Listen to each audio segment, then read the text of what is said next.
পরীক্ষার হলে আমি কিচ্ছু পারতেছি না, আমি লিখতে পারতেছি না, মানে আমি কিছুই পারতেছি না, একটা অ্যান্সার পারতেছি না। যে না পাশের জনের কাছ থেকে জিজ্ঞাসা করে লিখবো, সেটাও না, না পাশের জনের কাছ থেকে আমি দেখে লিখবো না বা আমি শুনে লিখবো না। আমি যতটুকুই পারি না কেন আমি একটু পারলেও বানাই লিখবো, দরকার পড়ে আমি বানাই বানাই বানাই বানাই ফুল পেজ ভরে ওটাই আমি জমা দিব। তারপরেও আমি মনে অনেক কষ্ট নিয়ে বসে আছি যে না আমি লিখতে পারতেছি না।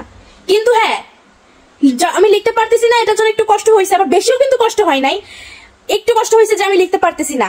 কিন্তু সব থেকে বড় কষ্টের ব্যাপার হচ্ছে দেখতেছি যখন আমি দেখতেছি যে না আমার পাশের ওই বন্ধু বা বান্ধবী বলতেছে যে ম্যাম এক্সট্রা লুজ পেপার লাগবে, ঠিক তখনই আমার কলিজা ফেটে যাবে যে আমি লিখতে পারতেছি না। হ্যাঁ আমার একটু কষ্ট হচ্ছে, কিন্তু সব থেকে এটা বড় ব্যাপার হচ্ছে এক্সট্রা লুজ দিতেছে, ওইটাই আমার সব থেকে বড় কষ্টকর কথা। মানে আমার কলিজা ফেটে যায় ওটা দেখার পর বা শোনার পরে।